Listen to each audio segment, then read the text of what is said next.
Football with friends is fun as hell. My name is Alex Dunlap here with Cody Carpentier on a big Tuesday, a victory Tuesday. I have a lot to get to today here with all of our great friends on YouTube and on X, welcoming you guys in as you pile in here for another show, 6 to 7 p.m. Cody, a lot to get to today. You have your column up at Orange Bloods, the Behind Enemy Lines, with I thought some hilarious stuff from the Oklahoma fallout. I was just watching today. I watched Jeff Lebby's press conference for Mississippi State, so we'll talk a little bit about that. Have you watched Mississippi State yet? Michael Van Buren Jr. Have you watched any of this dude? Well, he hasn't played, so no. He played some. Well, this past week, but I've got the Arizona State tape popped up, but I watched like three plays, and then I was watching the press conference and took the dog out and all this crap kind of intertwined, so I didn't really get into any of the game tape quite yet. I want to talk about this and just kind of what I think is going to happen in this football game, just after watching before Shapen went out and then when Van Buren came in, what we can expect. There was also some news about some injuries and stuff like that from the Mississippi State stuff. We have some more deep dig stuff that we didn't get to yesterday. And also, we didn't even talk about Sark's press conference. So a ton to get to today, but I wanted to start out with the Oklahoma stuff. I mean, is the Jackson Arnold benching, is this going to is this for the rest of the season, or is this just he really screwed up in this game? Like, you had made mention of the fact that Venables, who, by the way, dude, Venables had a 58-minute press conference on Monday with the cockamamie OU media and the journos up there. He was just fielding question after question after question, and I didn't get to hear the whole thing. But they obviously, man, they're holding this guy's feet to the fire. Did you see the little clip of him? I think it was his opening statement, if I'm not wrong, but he basically said, it was brought to my attention that there was a column written about us pushing Dillon Gabriel out the door. Did you see this? No. Okay, so he says that they did not push him out the door, and then he said that a couple weeks after the season the regular season had ended, before the bowl game, that Dillon Gabriel went to his office, asked him for a meeting, and there was and Venables said, I thought he was going to go pro, and he didn't hear back good enough results from the NFL, and so he came to me and told me that he was opting out of the bowl game because a lot of offensive linemen were opting out of the bowl game, and then at the same time he said he wanted to play one more year, that he was going to go back closer to home, closer to Hawaii, and that it was his choice, that he wanted to do it. And Venables felt like he needed to come out in this presser and say this and bring this up himself. And he thought he said that it was a very emotional thing for both guys, him and Gabriel, and that he did not expect Gabriel would ever leave the program. Was kind of how he said it. But he also said that he thought that he was going to get better results back from the NFL about his draft grade. That did not come to fruition. But what do you that clip that you posted of Arnold attaching that backwards pass option onto that, I guess you call it an RPO. It just, something like this, like the likes of which you've never seen a play like this. And the reporters were asking him about it, and he's like, I just want to make it. He had to say, I want to make it clear that we do not have an RPO with a backwards pass attached. That's not on the old play sheet, dude. It's phenomenal. I mean, he's as like I view Venables as a defensive coordinator purely. Like, it's like, you view Leslie Frazier in the NFL as a defensive coordinator. That's what he should be. He should never be a head coach. That's kind of how I view Venables. But I do kind of get a kick out of his press conferences sometimes, just because of how kind of straight line he is. I kind of do get a kick out of it. The South End Zone Queen says his opening statement was 19 minutes long. Jesus. Man, I was texting with my Oklahoma buddy, man, that was at the game, and I'm like, dude, I'm sorry, man. I think Venables stinks, and I was just yeah. What I mean, just I don't know. It's like it just thinks like head coach. it just doesn't. This thing doesn't feel like a match to me. It doesn't feel like it's gonna like. I don't know, man. Like they look. I'm not in the business of I'm not in the business of trying to tell Oklahoma what to do to get right. Like for me, it's like that's fine. But what were some of the things from your column? What are they saying on the OU message boards? My favorite one might have been the first note that I wrote, and I like to put like two pieces here. So this was a publisher's thought, but my thought about it right off the bat was glass half full question mark. And the quote from this publisher said, Tennessee is a damn good team, and with 5 minutes left, we really had a chance to win this game. We were outclassed on the offensive line, and their running backs versus ours was pretty bad. Elsewhere, we looked the part, even with puppy wide receivers when they're given a chance. Well, QB was straight face until 9 came in as well. And my immediate thoughts to this was, in what world do you think with 5 minutes left you had a chance to win this football game? Because Oklahoma had 3 points through 3 quarters. Dude, and all I kept thinking to myself less than 100 yards and 3 points. I forgot what the final score was. The final score 25-35. I definitely got I definitely got the Jersey Mikes from you. I just remember thinking, man, this game's closer. This game feels closer, or this game is 15. Okay. So 10 points. Okay. So, but I kept thinking to myself, I'm like, man, this for one, Jersey Mike's on you. Two subs. Mike's way. This game was not close. No. What I was saying was the score seemed closer than the game felt. Yes. I kept thinking, I'm like, wait, is this like only 10 points? Are you kidding me? Well, first off, yes, I do owe you Jersey Mikes. I got out of pocket last week because I drug myself into this. Oklahoma's got game day, first SEC game, all this BS. And you remember 2 weeks before that, I predicted Tennessee would win by 20. And then at the end of the whole thing, literally like 2 hours before kickoff, I retracted and went back. I was like, Tennessee's going to win this game by 20. I don't know what the hell I was thinking. So I got into this weird lull, which, happens sometimes. But this team literally was getting beat 22-3 through 3 quarters. And Tennessee took the foot off the gas pedal because Heupel, I don't think, really wanted to score 45. It beat Oklahoma 45-3 because I think he still got a heart, for Oklahoma. But the fact that people actually think Oklahoma was like, oh, Oklahoma had a chance with 3 minutes left, 5 minutes left.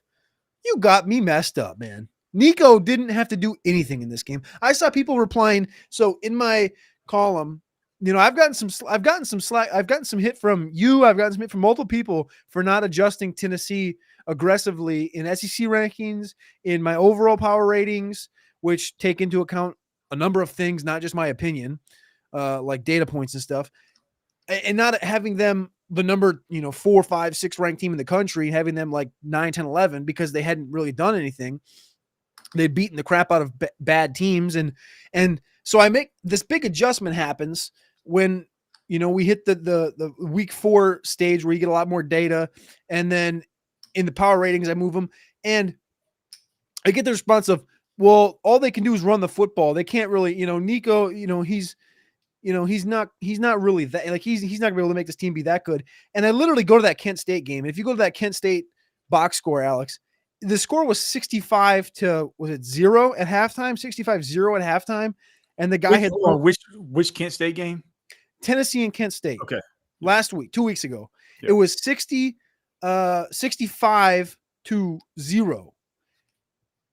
at halftime. And the kid had thrown the football like 10 times. He threw in that game, he was 10 for 16 for 173 yards. They don't have to throw it. He can throw the football. He can throw the Kent State kid or Nico. Okay. Nico. The people were replying to my stuff telling me Tennessee's not that good. They just, they haven't played against anybody and they just run the football. They can't, their passing game's not that good. And this was like real thoughts. I think that is completely cockamamie.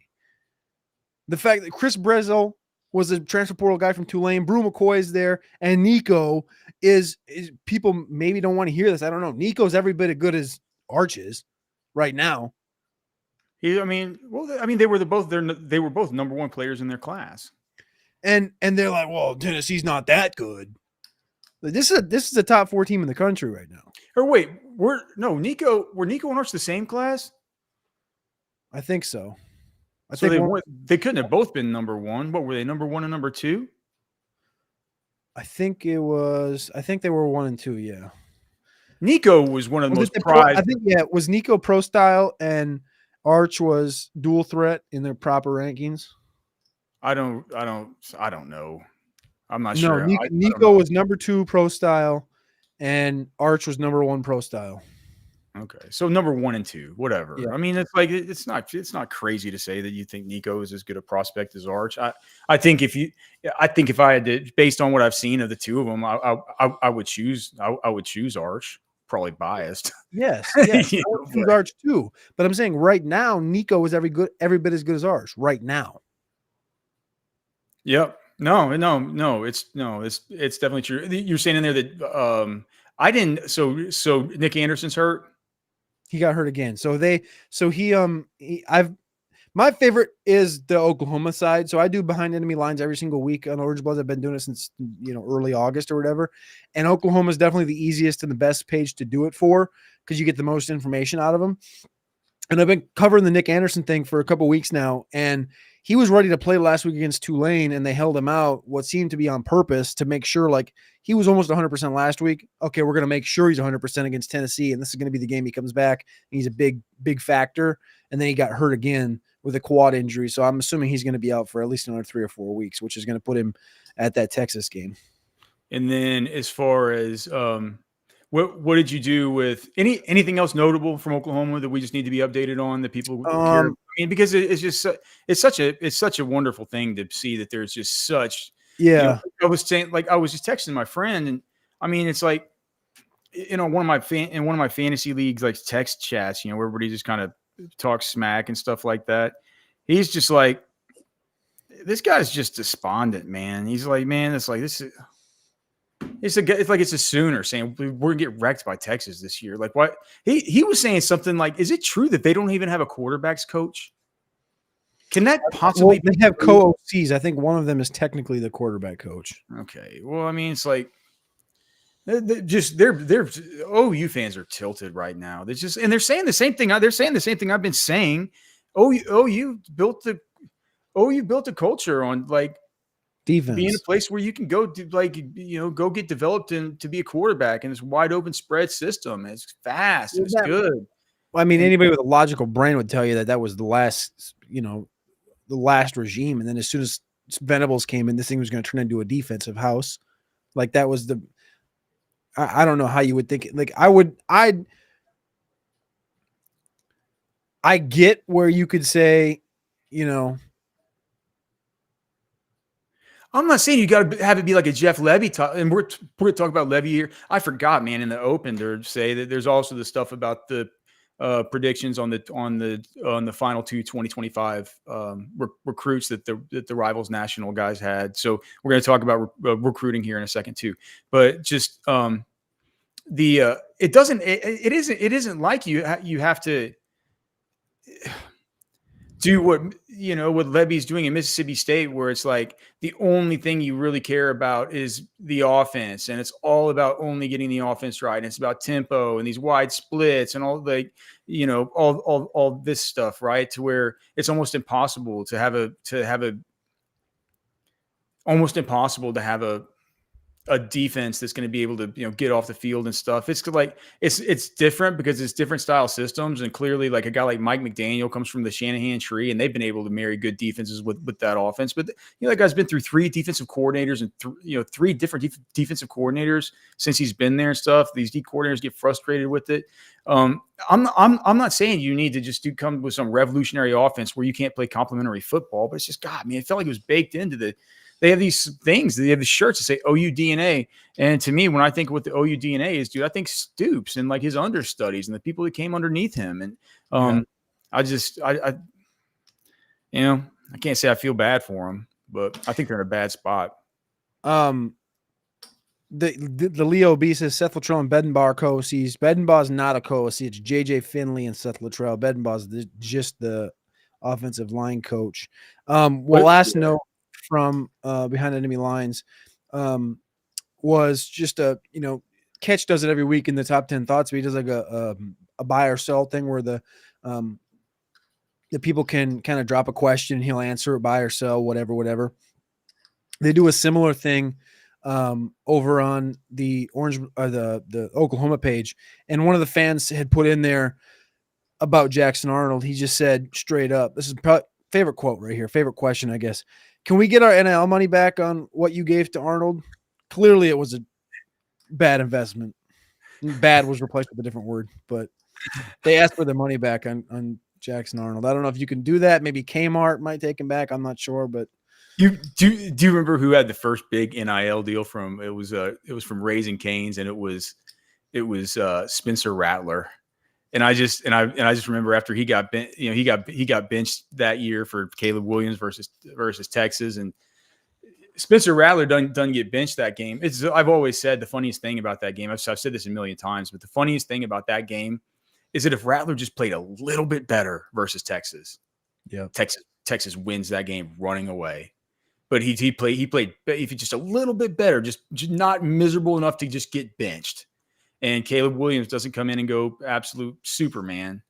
Texas wins that game running away. And I remember thinking after that game, well, that guy's not seeing the field again. What's Raising Cane's going to do with all this cash they've? Because it was like shocking to see the first time I'd ever seen a college athlete where he's like on a commercial, like eating some chicken wings or whatever, the chicken tenders, whatever you call them. And you can tell it's a kind of big ad spend and stuff. Yeah, man, it's another OU quarterback that somebody's tilted trying to get their money back on. He was like pretty consensus QB1 at that point too in the draft, which was wild. Like through 5 weeks, he was still in conversation of being the first quarterback drafted in that next spring, and of course, that whole thing shifted when that happened. But you know a lot better than me what's going on with this recruiting stuff. So we're gonna talk about it. Just maybe you can help me frame it. But dude, one thing that we can both talk about is of course Texas beef traders. Texas beef traders is so delicious.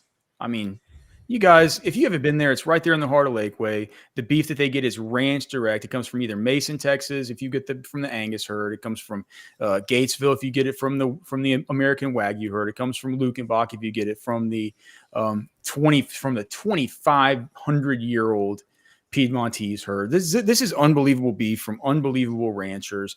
And like I talk about, it's everything from the ground beef all the way up to the tomahawk steaks that you see there. Whether you like strip steaks, whether you like ribeyes, whether you like fillets, whatever it is, man. I like some kind of interesting steaks because I go there all the time, right? I love the steak called the picanha steak. It's amazing. So like they love it down in Argentina. There's this one called the Del Monaco. It's a chuck eye steak.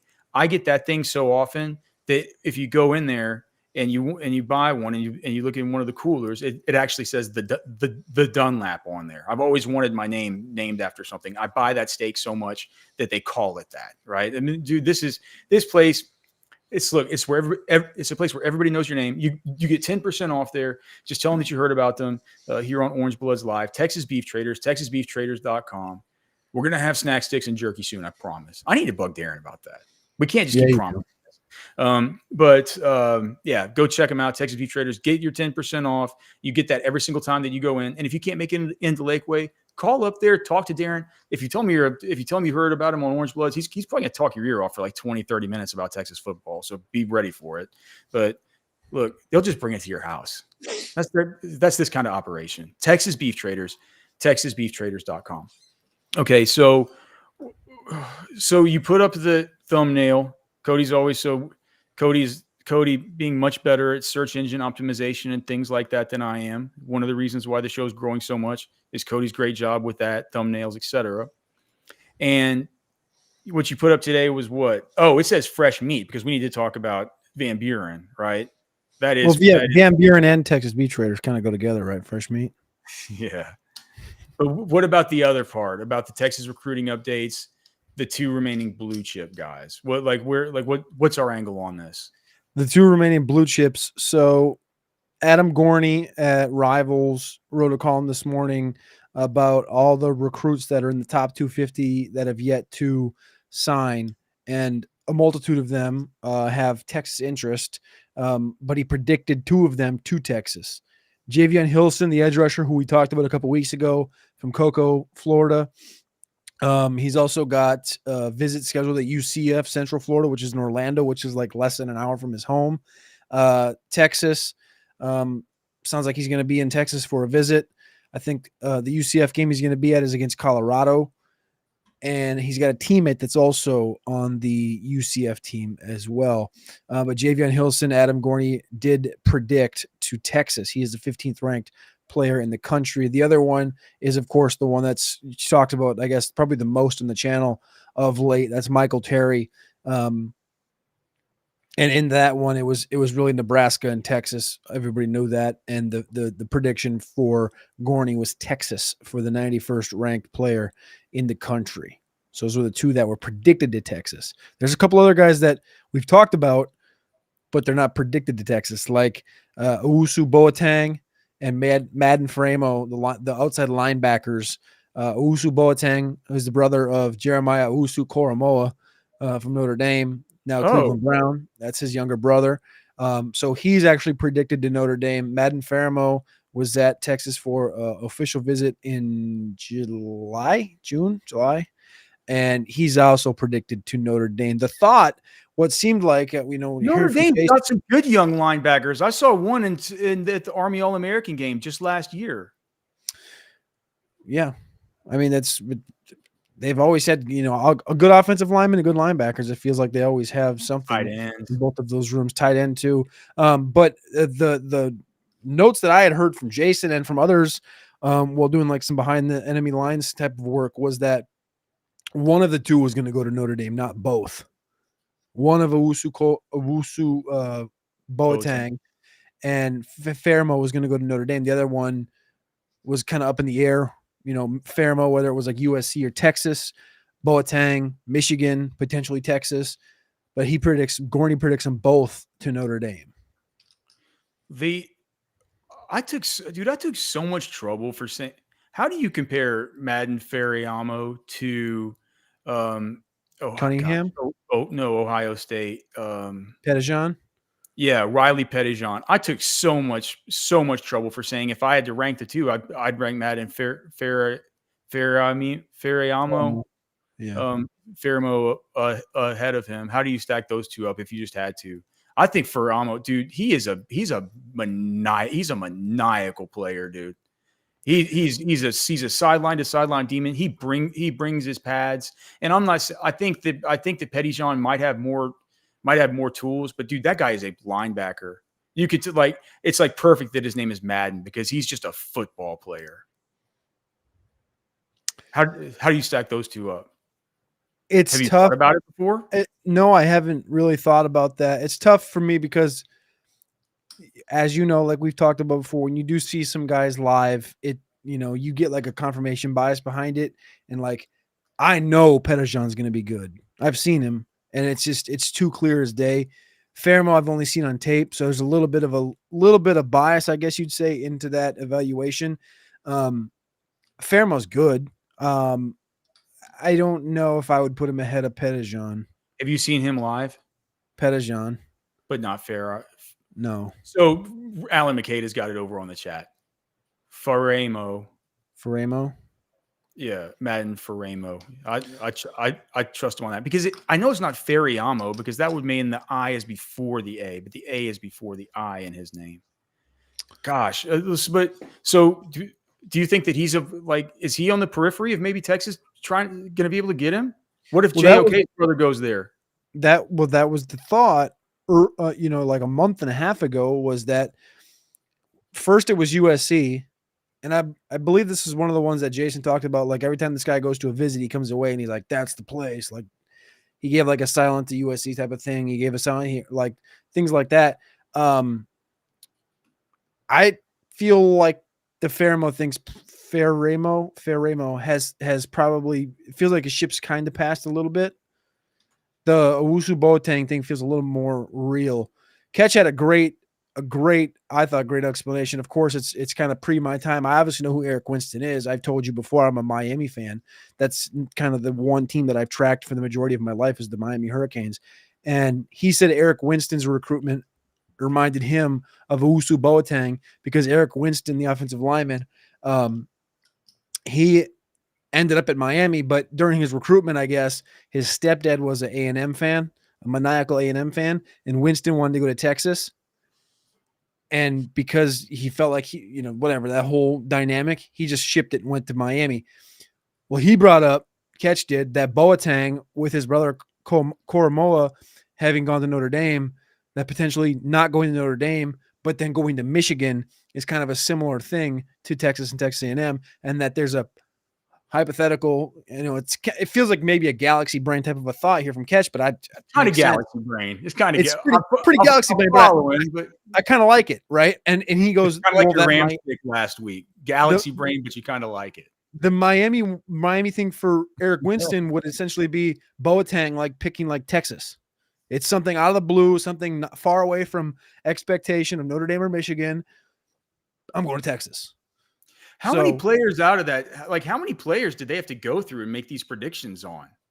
How many players are still committed on that thing? I think there was like 12, 10.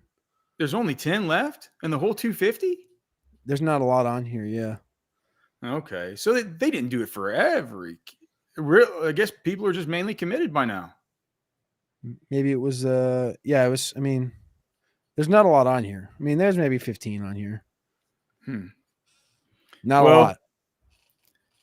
You find closing up shop on this class with Javian Hilson and Michael Terry. I think they're going to end up, like with the recruiting number, with the scholarship numbers going up, do you think that there's potential that they take a couple more guys than the average that they've taken the last couple of years in 22, 23? Well, Sark says, Sark has let it, I don't know if it's Freudian slip or just kind of like what they kind of, Sark has let the number 25 slip out at times. So that means they have a couple more to go then, because Texas currently has 20. Let me see. So right now they have 20, right?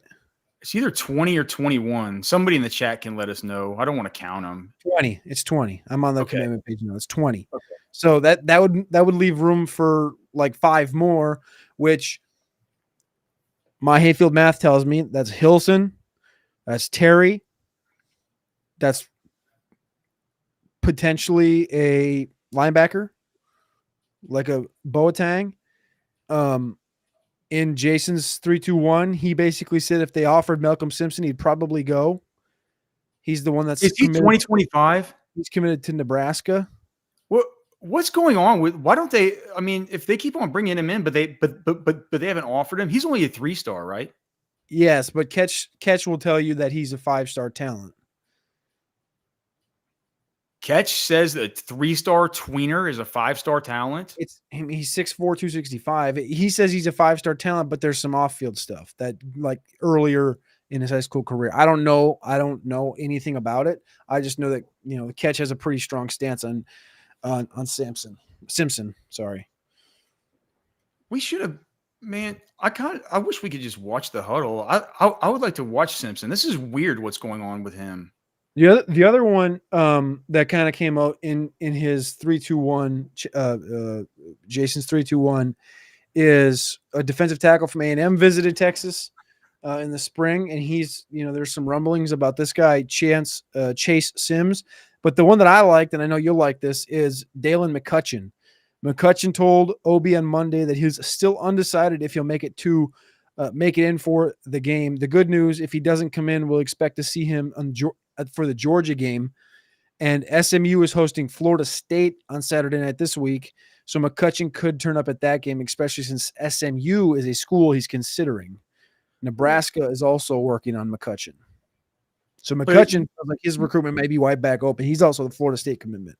Yeah. So, gosh, it wouldn't be awesome if Texas was able to raid those guys for would that be 3 if they got Hilson? Yeah, Myron Charles, Javian Hilson, and McCutcheon. Huh. McCutcheon is just too nasty, dude. He would be great in that. Oh Oh god, my get him in the gosh. That slot. DeAndre Yeah. Moore, Jordan Whittington spot. I hate to say it, man. I hate to say it, dude. He probably turned out to be better than DeAndre Moore eventually. 100%. 100%. I know that's your guy, but it feels like McCutcheon's kind of your guy too. Yeah. I can't get the JSN comp out of my head with him. He's just, gosh, man. Give him a two-way go, and he's really trouble. There were so many good receivers this year. It's like I'm if Texas were to get, do you think they can get McCutcheon and Terry? I don't know. I'm not. It starts to feel like you start looking around and you're like, man, what if we all do this and Sark decides to bring in bring in a couple transfer dudes like last year? Well, I don't think if you get a class like Terry and French and Lockett and McCutcheon, I don't think you're going to go jump into the portal very quickly. I think that focus in the portal goes to the O-line and D-line where we think it should go, right? Like if you get a class that those four guys, Alex, I mean, plus last year's class, plus Jonte, plus Demo, like this is out of that, you're going to get because you're going to like your depth is disgusting still. God, and Wingo, dude, it's like I've done the offense, man. It's like for all the talk about Alabama and Wingo and stuff, and I kind of so eventually somebody's gonna eventually one of these guys is gonna be like a Ryan Williams for Bama, where they're just like they're gonna come in and from day one they're just gonna start.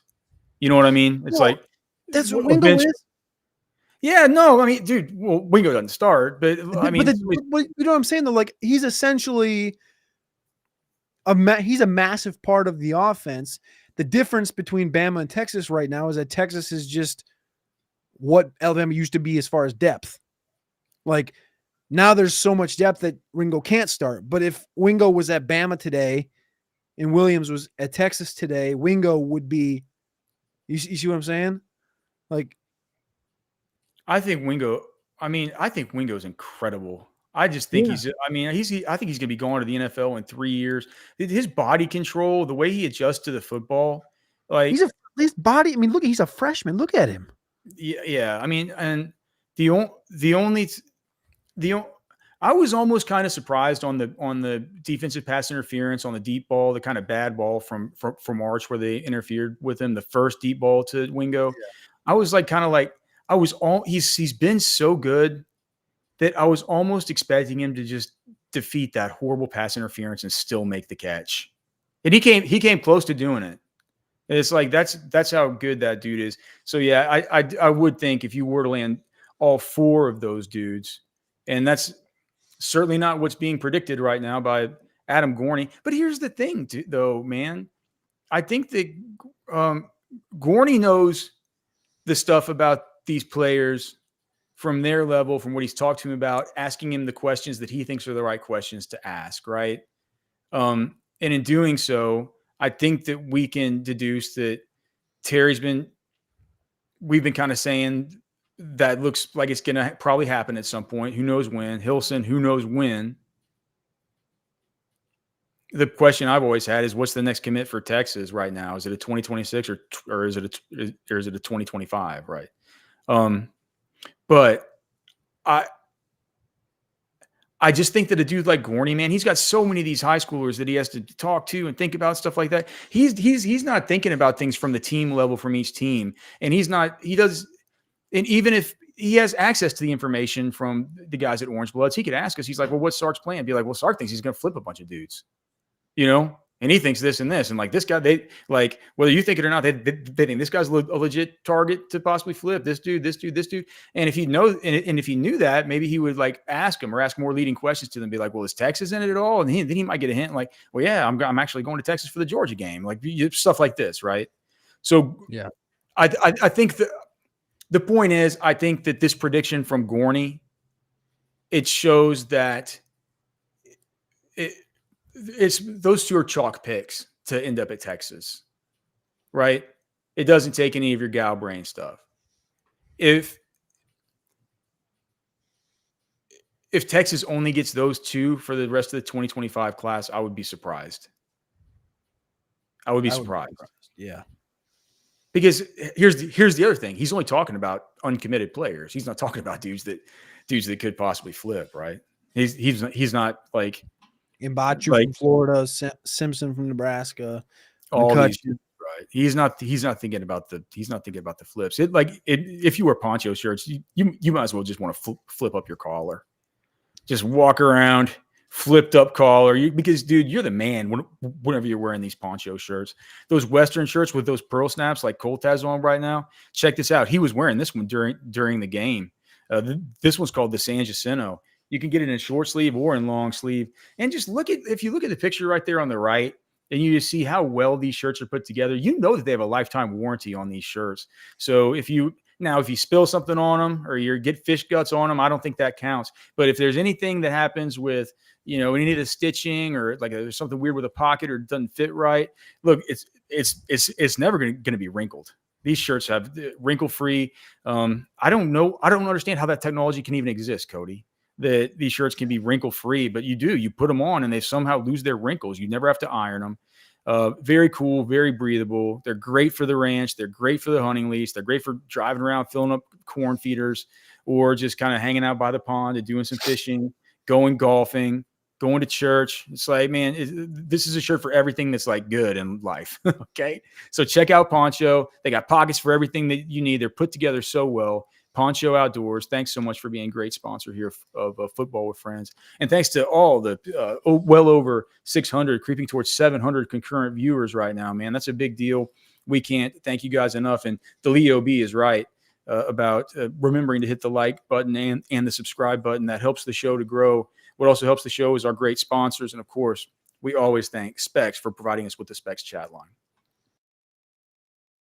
Specs same-day delivery can save the day with our Specs app or online shopping.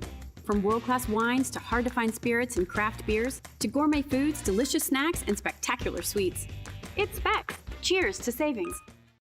Yes, Football with Friends. Alex Dunlap, Cody Carpentier. We're here every day from 6 to 7 p.m. Eastern. We like to get in. We like to get out. We like to talk football. We like to keep you updated.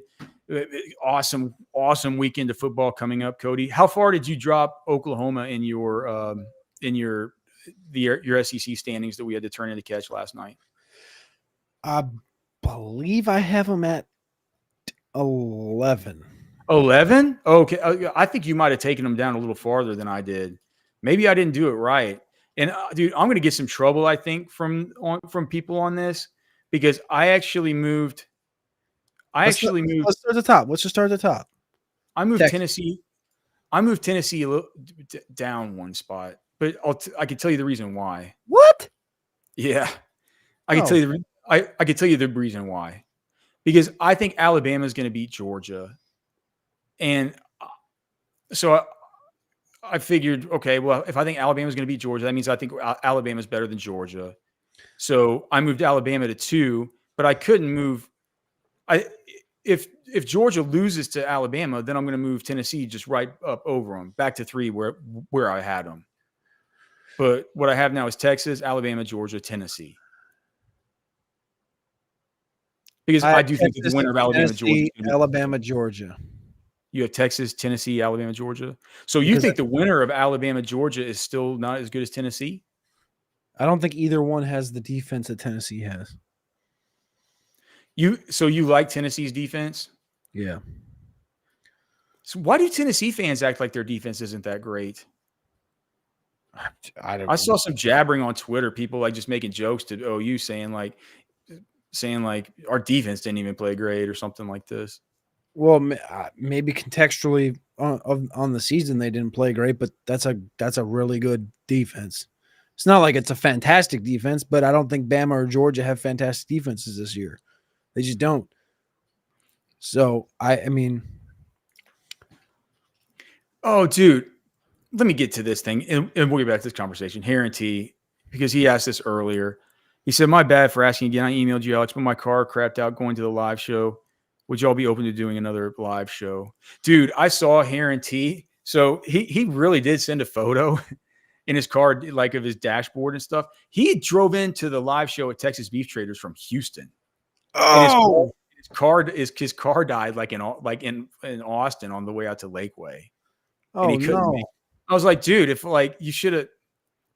I wish you would have, like, you could have like DM me on X or something. Like we would have sent you an Uber or something. I guess you would probably have better things to take care of than going up there to the beef shop and talking football at that point. You probably need to get your car fixed. But Cody and I were talking about maybe doing it for another game, but we just need to decide when, because Cody's got to fly in, you know.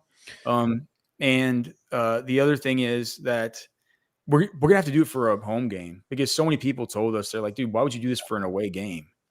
You know, like a lot of the diehard people that would want to come, they're coming in from out of town already.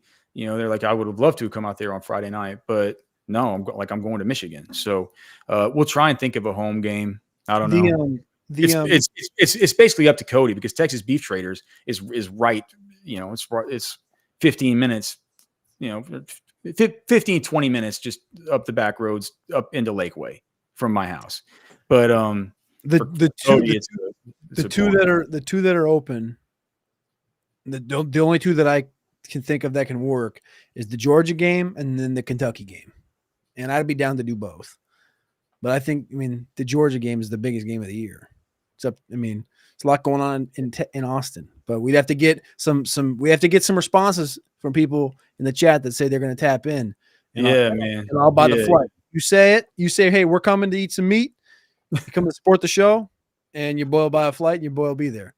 And by then, hopefully, and by then, maybe we'll have some like new sponsors on the show that would help pay for the flight down and stuff. By the way, if you want to email the show, if you're interested in sponsoring it, thanks to everybody that's reached out. I know some people have, and talked to our girl Sunny. But we'd love to talk to you about that kind of stuff. Or if you just have suggestions for the show, if you're like Hair and Tea, you just want to send some photos of your car breaking down, or you know, we're getting into deer season, guys. If I don't start getting some pictures of some big antlers here, I'm going to be super duper depressed. So please send your hunting, your fishing pictures, stuff like that. It's a big time part of the show, is to share those emails. So it's fwfemails@gmail.com. You can just email us just to talk. We would just love to talk about your email here on the show. All right, so we'll pencil in Georgia, but we'll keep it in pencil until we know that some people are going to come. So the SEC rankings. So I had Texas, Alabama, Georgia, Tennessee, Ole Miss. I think that those are the clear top 5, right? And then Missouri's the clear top 6, because Missouri had a game. They had a close one with Vandy. I also have Ole Miss 5, Missouri 6. Do you have LSU at 7, even though they lost Perkins? Yeah, I still have them at 7. Well, you lowered Tennessee off of a big win, so I wasn't sure if you lowered LSU. No, I told you why I lowered. I'm going to back up to 3 next week, because I'm not going to, like, at this point, people are saying in the chat that winner of Alabama, Georgia is going to get bumped to 1. No, in the national polls is what they think. I'm not sure that that's right. I think Texas would stay. If Texas puts 50 on Mississippi State, the winner of Georgia Bama is not going to be number 1. They wouldn't have put Texas ahead of Georgia in the poll had they not thought that through yet. They just wouldn't have. People wouldn't have been like, let's put Georgia behind Texas just so we can put Georgia back ahead of Texas. Well, have you looked at the run your pool for this week yet? I haven't looked and see how I did. I don't think I did that well last week. Well, I put the results in my column, so you obviously didn't get to the bottom of the column. No, I didn't get to the bottom. There's only 1, 2, 3, 4, 5, 6. So, of course. So these are all almost. These Speaking are all Hair and Tea. Okay. Hair and Tea hammered last week, 9-1 against the spread. Hair and Tea did? Yeah. That's what you get for driving in from Houston to come to the beef shop, man. Texas Beef Traders. So Tennessee doesn't play next week. So I guess if I'm looking at this thing, unless they play some kind of weird game that's not on a Saturday that we need to manually add. They would all be on there, even if they're Friday. Okay. So my plan was that to have Alabama and Georgia ahead of Tennessee just for this week. And then winner of Alabama, Georgia goes to number 2. Tennessee stays at 3. And then based on the outcome of that game, I would see where the loser of Alabama, Georgia would slot. But I think I mean, if they had one loss, I would slot them below anybody that was undefeated. So But it's you're like, not going. I mean, you can't put either one of those teams below Missouri. no, I don't think I can. I can't, because I don't know that Alabama is going to beat Georgia. Clearly, they're not even favored. Alabama It's in is, Tuscaloosa, by the way. yeah, they're not even favored. It's crazy. I mean, basically, what the sports books are telling us is that they think that Georgia's basically like a 4.5 point better team. Do we know what time that game is at? I think That's it's at night. 30. 6:30 I think so. Central. I think so. Okay. So I think, dude, I mean, isn't Tuscaloosa at night, if it's a toss up game, isn't that one where you give three points to the home team? It's gonna be a sick game, bro. They think on a neutral field Georgia's 4.5 points better. I don't know if they are. And you want. And I was talking to one of my buddies the other day. I was talking to him about some of this. It was the same dude I was having the chat about Harold Perkins with, and he was saying, he's saying, if there's going to be an X factor in this game, In what you close game? your eyes and you picture the X factor. Who do you picture? And we both said the same Milrow. time, Milrow. You know, it's like, I mean, it's almost too obvious. So I think Alabama's going to win. And so and I could be really wrong, because if you told me this game's super close, Alabama win. If this game's a super close, Georgia win. If you told me that Alabama wins by 2 touchdowns, if you told me Georgia wins by 2 touchdowns, I would say, like, okay, I could see it. I have no idea how this thing's going to go. It's going to be a great day of football on Saturday, dude, as Texas, officially joins the SEC, and you get to watch them. And then for your nightcap, hopefully after Texas has already won and they're right in the big mix of everything, and this is your conference now. This is our conference. You get treated to that kind of thing for your nightcap as you're out there grilling. I mean, there's going to be, the weather's getting a little bit cooler. It's going to, I was looking at the weather. It's going to be at night, I think, high 60s. It's just, we're getting into it, brother. SEC football, fall. It's just like, this is it. So it's going to be a great day. So anyway, that's my rationale for the cockamamie Tennessee thing. Behind Missouri, I have LSU and then Arkansas. Is that what you have? LSU, South Carolina, Kentucky. Yeah. Just because they played Georgia so close? Then A&M, then Oklahoma, then Arkansas. Okay. Dude, am I going to be the highest on Oklahoma? Because I have it Arkansas, Oklahoma, South Carolina. You're going to be the highest on Arkansas and Oklahoma, I think. I mean, am I wrong to be high on Arkansas? They just got done whooping Auburn. Auburn, I mean, they didn't whoop anybody. They won by 10, but they're in a quarterback tizzy right now. Well, of Hugh Freeze's own making. I mean, I don't know about that. Peyton Thorne was never good, but I mean, Arkansas plays A&M this week at home and Tennessee next week at home, and then LSU at home. So they have a good stretch here coming up. They lost to Oklahoma State. They should have won that game. Like, Arkansas is good, but I just don't know if they'll be able to. I don't know if they're going to hang. I get it. I get the thought. I mean, they should be undefeated, so I get the thought 100%. So, are you going to take Arkansas on the road at Kyle Field this week as dogs? Oh gosh, yes, of course I am. A&M's ranked. I don't care. No, I'm taking Arkansas, dude. Give me Green and those guys. Yes, dude.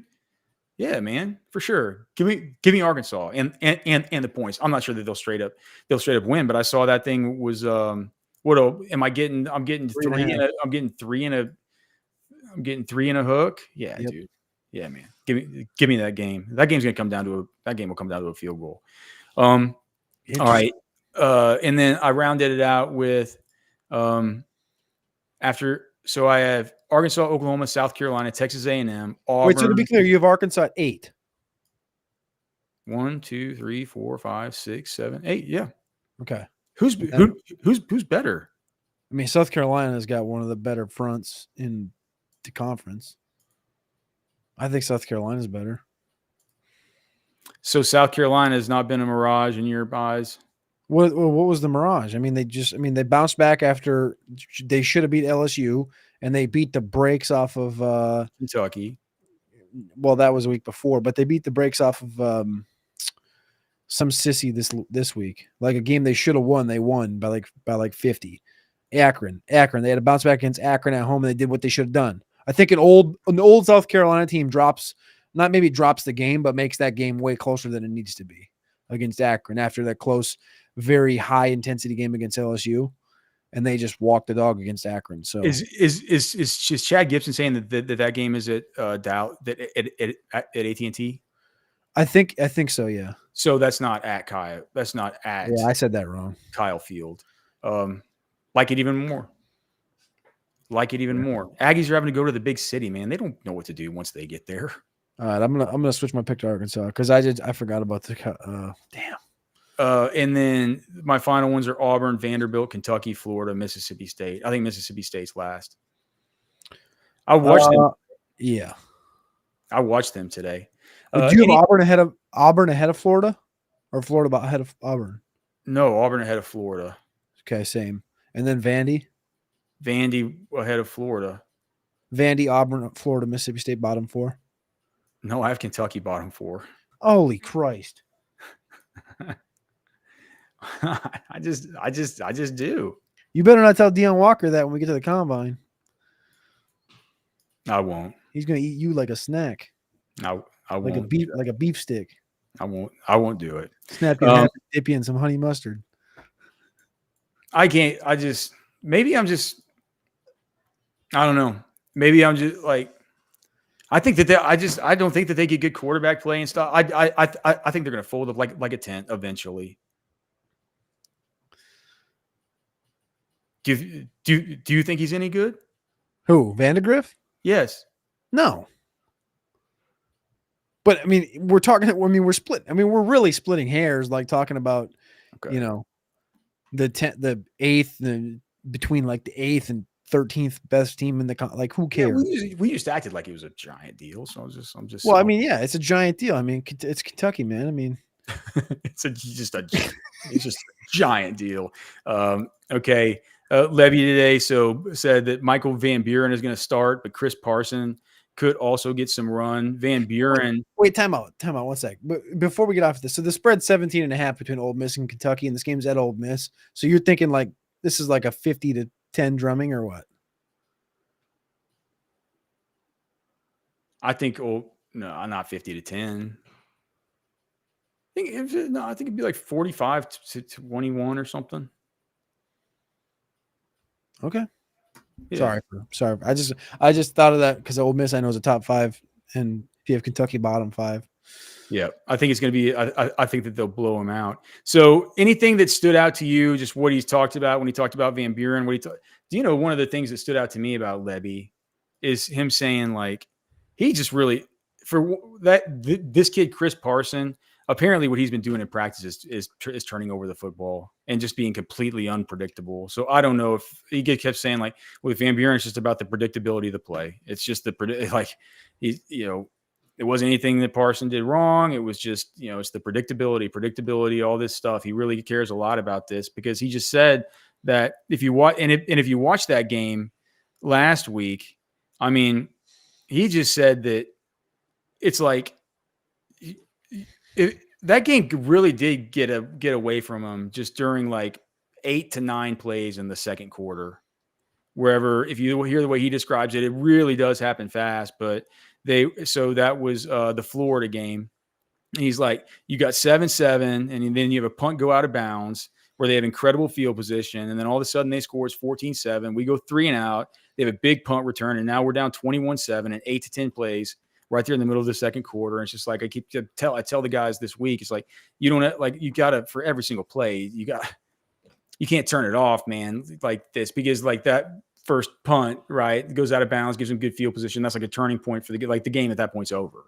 It was insurmountable from there, especially with Shapen going down later. Whenever he did go down, man, I'll be interested to hear like what your thoughts were on what Levy said, but just my thoughts on the actual game. And I watched the offense. For one's the tempo, a lot of tempo, right? Texas is going to be ready for them to go fast. They're going to go fast. Even when Van Buren came in, I'm like, they're going to have to slow this thing down. This guy's a true freshman, right? But they didn't. He's comfortable running it fast. I think they just practice it like that. Van Buren, he's got a live arm. He has talent for sure, but he's just out there, dude. He's just out there. He's just out there spraying, man. He's got the, he's got the clip in the old, in the old 2-2-3, and he's just holding it. He's just, it's just pop, pop, pop, pop, pop. It's just he's spraying it. He's spraying it. He's gonna throw picks. I think he's pretty talented though, right? I think he's talented and he can move, but there's just some bad throws, especially on the deep balls.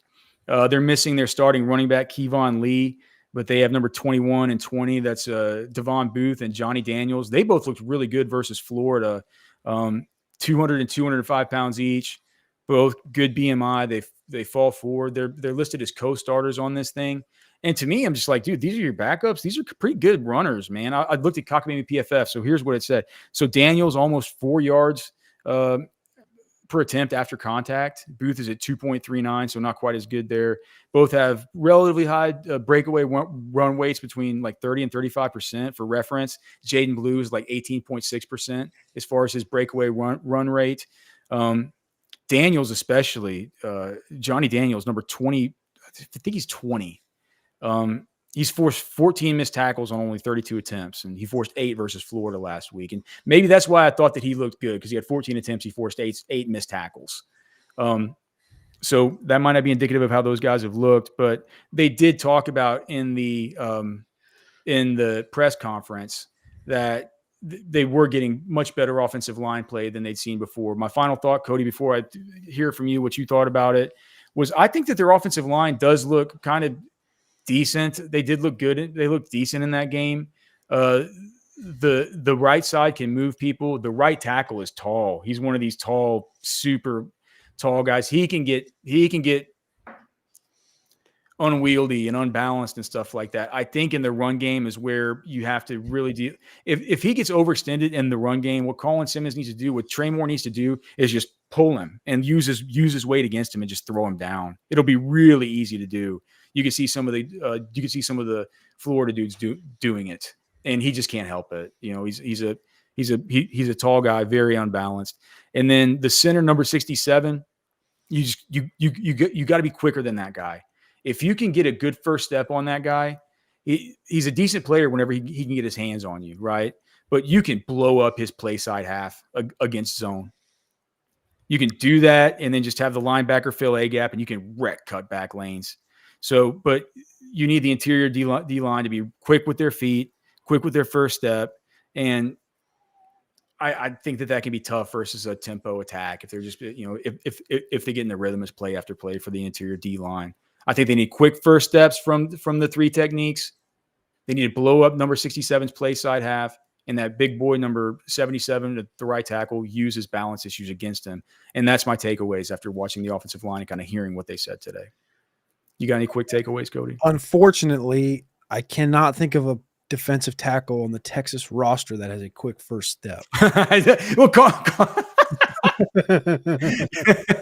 Collins does. Collins can, but then he stands straight up in the air and it doesn't do anything. But anyway, I would be lying if I didn't say I was a little not worried, but like Van Buren's good. Like the kid was committed to Oregon. He was a 4-star prospect. He had an Alabama offer. Like he was committed to Oregon too. Like I'm assuming he had an Alabama offer if he was committed to Oregon. He flipped to Mississippi State. I don't know what that says or what that does. Sam, man, great chat right now. Great addition to the show. I really appreciate you dropping that one in there. Very quick step, I think. Very quickly off the first man off the field that I heard on Saturday. First, I think, but I'm not sure about that. First man off the field. Kevon Lee, you said he's going to be missing the game. He was another 4-star that was actually went to Penn State with Nick Singleton. So I guess he'll be missed as well. Again, I'm not going to comment that much. I'm working on my key players to watch column right now, but I haven't watched the game yet. That's what I'm trying to do. My next show. You'll be better off. You'll be better off for this conversation tomorrow, and we'll be able to do you, and I'll be able to. Fresh meat. That's all that matters. Fresh meat, and I think, like you said, the tackle they're going to take advantage of and bend the edge and cause some havoc. Now, like the show, subscribe to the channel, please, man. We love all you guys watching. We're getting up well over 700 people in here, and we just can't thank you guys enough for helping the show grow. It does because you like the show, you subscribe to the channel, you guys come back every single night. So we thank you. We love you guys, man. For Cody, I'm Alex. We're done.